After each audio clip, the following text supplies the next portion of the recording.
परम तत्वाय नारायणाय गुरुभ्यो नमः। जय गुरुदेव। परम पूज्य गुरुदेव की जय। परमहंस स्वामी निखिलेश्वरानंद महाराज की जय। बाबा भूतनाथ की जय। माँ बगलामुखी की जय। माँ काली की जय। सिद्ध आश्रम की जय। जीवन में जहाँ अच्छाई है वहाँ बुराई है, जहाँ सुख है वहाँ दुख है, जहाँ अमृत है वहाँ विष है।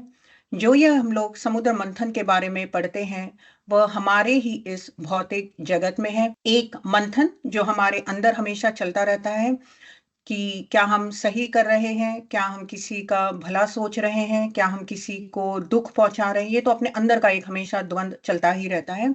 और एक बाहर का जो भौतिक जगत है, जो बाहर जितना आप मटेरियल या मटेरियल लाइफ में सक्सेसफुल होने लगते हैं उतने ही आपके शत्रु खड़े हो जाते हैं। जितना आप उस अमृत के उस लेवल तक पहुंचना चाहते हैं, आप उस अमृत तक पहुंचने का प्रयास कर रहे हैं, उतने ही असुरी शक्ति या आसुरी शक्ति आपके जीवन में विष भरने का प्रयास करती है। और जो सच में महाविद्याओं के उपासक या भक्त होते हैं उनको ये छोटे मोटे रक्त बीज पैदा होते ही रहेंगे हमेशा। आप जितना जितना आप सक्सेसफुल होने लगेंगे उतने ही आपके जीवन में रक्त बीज पैदा होते रहेंगे। आपके जीवन में आपको प्रताड़ित या आपको किसी भी प्रकार का कष्ट पहुंचाने का प्रयास करेंगे। लेकिन जो महाकाली या महाभगवती बगलामुखी के उपासक होते हैं उनको तो वैसे ही रक्त बीज माँ काली वैसे ही निगल लेती है। यहाँ पे जो टॉपिक है आज का, भूत प्रेत पिशाच। अगर आपको लगता है कि आपके परिवार में कोई भूत प्रेत बाधा है और कंफर्म्ड है कि मतलब ये एकदम ही बहुत ही एक्सट्रीम केस है, जहां पर कई बार हम लोगों ने देखा है जब गुरुजी के साथ रहते थे कि लोग जब आते थे भूत प्रेत से ग्रसित, ऐसे ऐसे केसेस देखते थे, बहुत दुख होता था देखकर। तभी तो मैं बहुत छोटी थी, इतना समझ नहीं पाते थे हम लोग, लेकिन देखते थे तो वैसे भी मन में तो इमोशनल होते ही है कि एक एक शरीर पे पांच पांच आत्माओं ने, 10-10 आत्माओं ने उसको पकड़ के रखा है। और जब गुरुजी पूछवाते थे कि क्यों उसको परेशान कर रहे हैं, क्यों उसको आप प्रताड़ित कर रहे हैं, ऐसा क्या किया इसने कि आपने उसको पकड़ के रखा है। तो कई बार ये सब जो होते हैं, ये भूत पकड़ लिया या प्रेत पकड़ लिया, सबसे पहले तो ये आपके पिछले जन्मों के कर्मों का ही फल है। आपने पिछले जन्म में क्या किया है ये आपको दिखाई दे नहीं रहा है, परंतु यही जो आपने पिछले जन्म में किया है, किसी के साथ अगर आपने कोई गलत किया है या किसी का कुछ कर दिया है, किसी को बहुत बड़ी अगर आपने हानि पहुंचा दी है, तो वो इस जन्म में तो आपको चैन से रहने नहीं देगा। वो इस जन्म में भूत प्रेत या कोई निम्न कोटि का, कोई निम्न योनि का भूत पिशाच, ऐसे जो शक्तियां होती है जो बहुत ही लो लेवल की एनर्जीज होती है, वो आपको पकड़ेगी पकड़ेगी। ये आप ही के कर्म है और इस जन्म में आपको उस कर्मों का भुगतान तो देना ही पड़ेगा। आपको दिखाई नहीं दे रहा है, आपको प्रश्न होता होगा कि मेरे साथ ऐसा क्यों हो रहा है, परंतु जो महान गुरु हैं या ऐसे कोई जो बगलामुखी या महाविद्याओं के साधक होते हैं वो पकड़ लेते हैं तुरंत। उनके लिए पकड़ पाना कोई बहुत बड़ी बात नहीं है। सबसे पहले तो जो ये हम लोग महाविद्याओं के साधक होते हैं वो वैसे ही आपके आंखों में देखकर ही पकड़ लेंगे कि आपके ऊपर कोई भूत प्रेत बाधा है या नहीं। हम लोग जब किसी के घरों में जाते हैं, इसीलिए कहते हैं कि जब हम लोग साधना या अनुष्ठान कर रहे हैं 11 दिन या 51 दिन का, उन दिनों में किसी के घरों में नहीं जाना चाहिए, किसी के घरों का अन्न भी नहीं खाना चाहिए। क्योंकि हमारी एक एनर्जी लेवल होती है जो साधना जगत से जुड़े, हमारी एक एनर्जी लेवल होती है, उसको बनाए रखना बहुत मुश्किल होता है। या ज्यादा हम लोग मिक्सअप होने लगते हैं या ज्यादा किसी के घरों में जाने लगते हैं, उनका अन्न खाने लगते हैं, उनकी एनर्जीज अलग होती है, तो वो ठीक तरह से बैठ नहीं पाती है। तो जो महाविद्याओं के साधक या उपासक होते हैं, जब मैं बता रही थी कि किसी के घरों में हम लोग जाते हैं तो हम लोग पकड़ लेते हैं, कई बार आंख में देखकर, किसी को, व्यक्ति को देखकर ही वैसे ही पकड़ लेते हैं कि इस पे कुछ तो ऐसी नेगेटिव एनर्जीज है जो इसको परेशान कर रही है।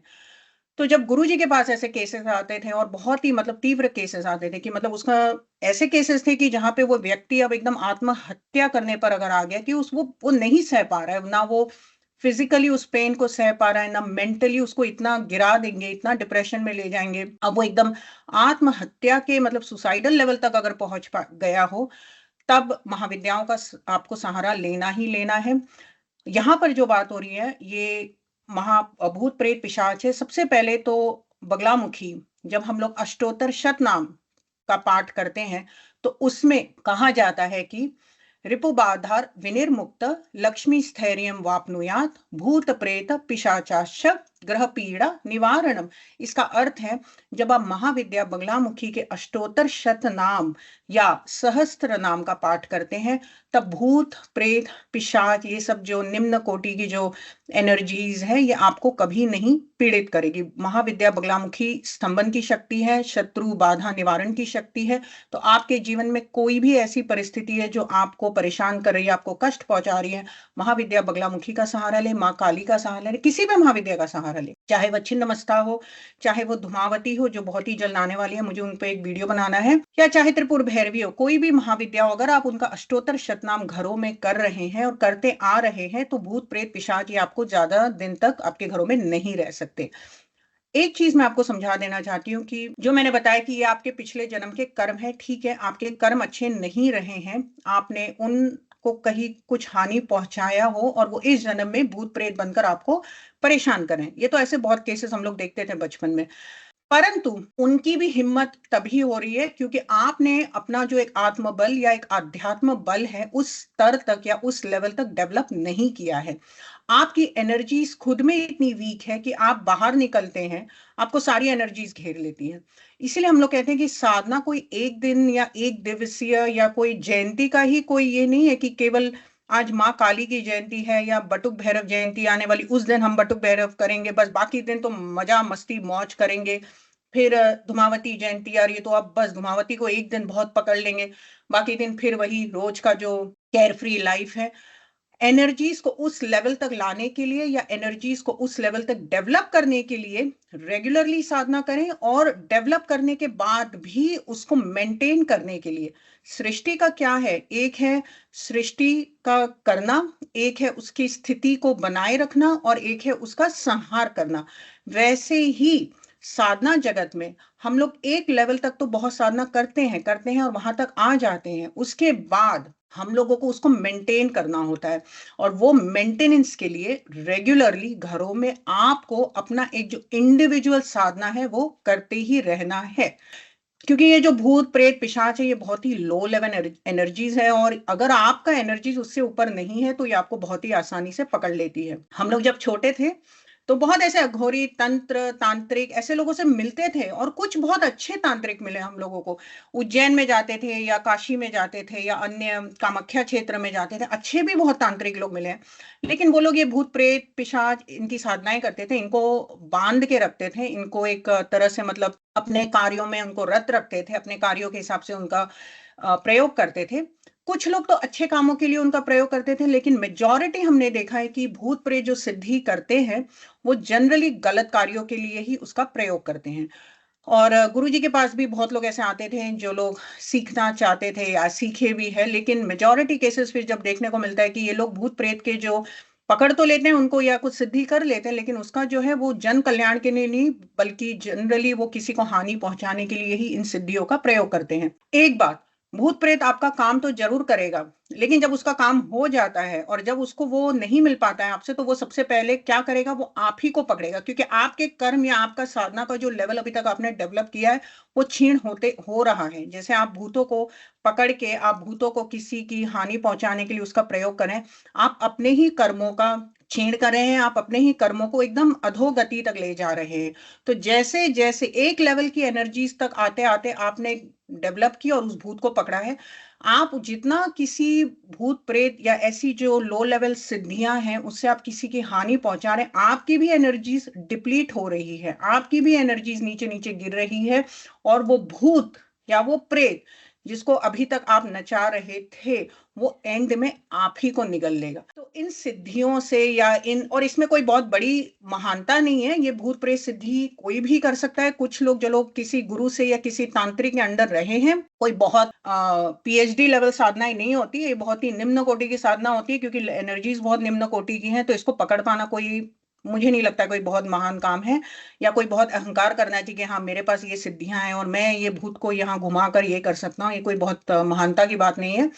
जो महाविद्या के साधक होते हैं, मैं हमेशा कहती हूँ कि आप लोग बड़ा सोचिए। जो माँ के हैं उनके लिए भूत प्रेत बहुत ही, मुझे लगता है, पढ़ना ही नहीं चाहिए इन सिद्धियों में। अगर आपके घरों में ऐसी कोई बहुत ही प्रेत बाधा या कोई भूत प्रेत पिशाच बाधा ऑलरेडी आपको पकड़ चुकी है, सबसे पहले महाविद्याओं की आप अष्टोत्तर घरों में करें। अगर आप घर में नहीं कर पा रहे हैं तो किसी सिद्ध शक्ति पीठ पे करें, चाहे जैसे हमारे मुंबई में माँ बगलामुखी आश्रम है, या किसी गुरु ने, या ऐसा कोई स्थल है, ऐसा कोई साधना जगत या ऐसा कोई साधना स्थल है जहां पर किसी ने बहुत कई कई साल साधनाएं की हैं, तो ऑलरेडी वहां पे एक ऊर्जा का निर्माण हो चुका है, ऑलरेडी वो बहुत ही पावरफुल क्षेत्र है। या कोई किसी शक्ति पीठों में जाकर, या किसी शिव जी के मंदिर में जाकर, या हनुमान जी के मंदिर में जाकर, या किसी ऐसी उग्र साधनाएं या उग्र देवी देवता हैं जैसे भैरव जी हो गए, उनके मंदिरों में जाकर अगर आप महाविद्याओं की साधना करते हैं तो आपको बहुत जल्द भूत प्रेतों या ऐसी जो छोटी मोटी तंत्र की बाधाएं हैं उससे आपको बहुत ही जल्द निवारण मिल सकता है। दूसरा मैं कहना चाहती हूँ, पितर। पितर और कुल देवी ये दोनों बहुत ही इंपॉर्टेंट है, क्योंकि ये आपके वंश या आपके फैमिली से जुड़े रहते हैं। कुल देवी क्या होती है? कुल जो आपके पूरे कुल, पूरे आपकी जनरेशन, पूरी आपकी वंशज का जो प्रोटेक्शन करती है, वह कुल देवी या कुल देवता होते हैं। उनका एक मॉरल ऑब्लिगेशन है कि वो आपके वंशज की रक्षा करे, लेकिन आपका भी कुछ रिस्पॉन्सिबिलिटी बनता है उनके लिए। आप भी सबसे पहले पता लगाए कि आपके कुल देवी और कुल देवता है कौन। आजकल ये बहुत दुख होता है सुनकर कि लोगों को अपने कुल देवी या कुल देवता पता नहीं, लेकिन थोड़ा बहुत छानबीन करेंगे, गांव में जाएं, किसी से पूछे। और भी कई ऐसे टेक्निक्स हैं जिससे आप लोग अपने कुल देवी या कुल देवता का पता लगा सकते हैं। और अगर आपसे गलती हो गई या आपको नहीं पता है, और अगर पता चल जाए, तो आप कोशिश करें कि आगे वाले वंशज को भी इसका पता लगे। आप अभी से अपने बच्चों को बताएं ये सब बातें, ठीक है? आपको शायद आपके माँ बाप ने नहीं बताया होगा, लेकिन अब आजकल बहुत इजीली बहुत कुछ इंफॉर्मेशन अवेलेबल है। Some good information, some not so good information on social media. अगर आपको कहीं से कुल देवी या कुल देवता, या गांव जाकर, या कहीं कोई है आपका रिलेटिव उससे पता लगता है, तो कुल देवी या कुल देवता की पूजा आप घरों में जरूर करें, नित्य उनकी पूजा करें, और अपने बच्चों से भी करवाएं, और आपके बच्चों को भी आप पता लगाएं, उनसे उनको बताएं ये सब की कुल देवी होती क्या है। तो अगेन, कुल देवी यानी आपके वंशज की रक्षा करती है। तो अगर आपकी कुल देवी या कुल देवता प्रसन्न है, तो भूत प्रेत किसी भी ऐसी छोटी मोटी एनर्जीज की हिम्मत नहीं है कि आपके घर पे कोई भी आसुरी नजर रख पाए। उसके बाद हम लोग पितरों की बात कर रहे थे। अगेन, पितर आपके ही वंशज हैं, आपके ही माता पिता, परदादा, दादा, नाना, ये सब आप ही के घरों के हैं, ठीक है? पितरों को अगर आप संतुष्ट रखेंगे, या पितरों के निमित्त अगर आप जल या जो पितर के निमित्त दान इत्यादि करते हैं, तो पितर अगर प्रसन्न हो जाए तो सारी साधनाएं वैसे ही सफल होती हैं। और पितर अगर आपके संतुष्ट नहीं है, तो आप कितना भी साधना कर ले, कोई उसका रिजल्ट आपको मिलने वाला नहीं है। मैं ये भी कहूंगी कि जो आप लोग महाविद्या के पीछे तुरंत पड़ जाते हैं, आप लोग उसमें भी सफलता तभी पाएंगे जब आपकी माता या पिता या आपके पितर पहले संतुष्ट रहेंगे, ठीक है? अगर आपके जीवित माता पिता हैं, सबसे पहले उनको सम्मान करें, उनको संतुष्ट रखें। आप ये अगर चमत्कार चाह रहे हैं या सोच रहे हैं कि जीते जी आप माता पिता को प्रताड़ित कर रहे हैं, या जीते जी आप माता पिता को संतुष्ट नहीं कर पा रहे हैं, और अगर आप चाहते हैं कि आप मरने के बाद थोड़ा बहुत जल देकर आप उनको जो भी है पितर बाधा या आप उनसे निवारण पा सकते हैं, तो बहुत मुश्किल है। हाँ, कभी कभी पश्चाताप होता है, लोगों को बहुत रिग्रेट होता है कि जीते जी मैंने नहीं किया, शायद अब मैं मरने के बाद उनको थोड़ा संतुष्ट करूँ। तो ठीक है, वे हमारे माता पिता है, वे तो हमको फॉरगिव करेंगे। लेकिन अगर आप जीते जी आपकी माँ है, तो वो स्वयं भगवती बगलामुखी या महाविद्या की स्वरूपा है। पहले तो अपने जीते जी माता पिता की सेवा करें, और जो आपके मृत पितर हैं, जो आपके परदादा हो गए, इनको भी संतुष्ट करें। इनका भी एक मॉरल ऑब्लिगेशन है, जैसे आपके कुल देवी या कुल देवता हो गए, कि वे भी आपकी रक्षा करेंगे। जिन घरों में पितरों की पूजा नहीं की जाती है, पितरों के लिए रेगुलरली अर्घ या दान या दक्षिणा या जल ये सब नहीं दिया जाता है, उन लोगों के घर में नेगेटिव एनर्जीज बहुत जल्दी एंट्री मार लेती है। और ये भूत प्रेत को तो मतलब उन घरों में मजा ही मजा है। उन घरों में ना कुल देवी की पूजा की जा रही है, और उन घरों में ना पितरों की पूजा की जा रही है। उन घरों में केवल एक शाम को थोड़ा बहुत दिया बत्ती कर लेते हैं, उनको लगता है वही बस सब कुछ है। तो दिया बत्ती करने से हाँ शायद 5 मिनट के लिए वो भूत प्रेत आपको छोड़कर चले जाए, जहां जहां वो दिया बूझ गया वहां वो पितर फिर आपके घर में वो भूत प्रेत फिर आपके घर में बैठ गया। ठीक है।